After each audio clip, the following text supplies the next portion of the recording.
Okay, we're looking at the muscles acting on the forearm. First off, put that on this one.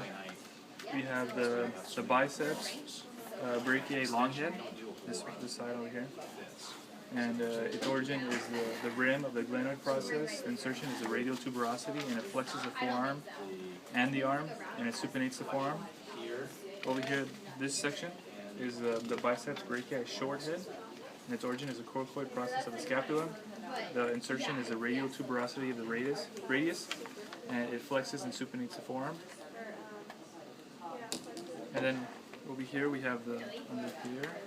This one right here is a brachialis, and its origin is the shaft of the humerus, and the insertion is a tuberosity and coronoid process of the ulna, and it flexes the forearm. This one right here, put this one back.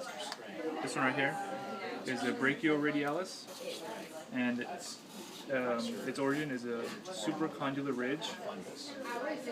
The insertion is the stylar process of the radius, and it flexes the forearm.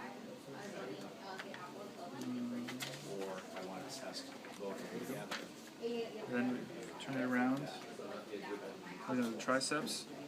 We have the triceps brachiae long head, whose origin is the infraglenoid tubercle, and the insertion is the olecranon of the ulna, and it extends the forearm and extends and adducts the arm.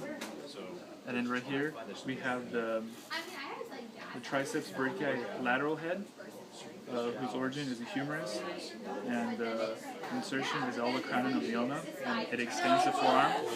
And then this muscle right here is the triceps brachiae medial head, whose origin is the humerus. The insertion is the olecranon of the ulna, and it extends the forearm.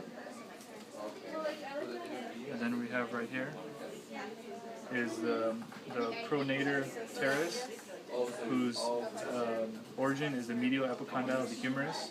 The insertion is the shaft of the radius, and it pronates the forearm. And if we move this one right here is the supinator, whose origin is the lateral epicondyle of the humerus.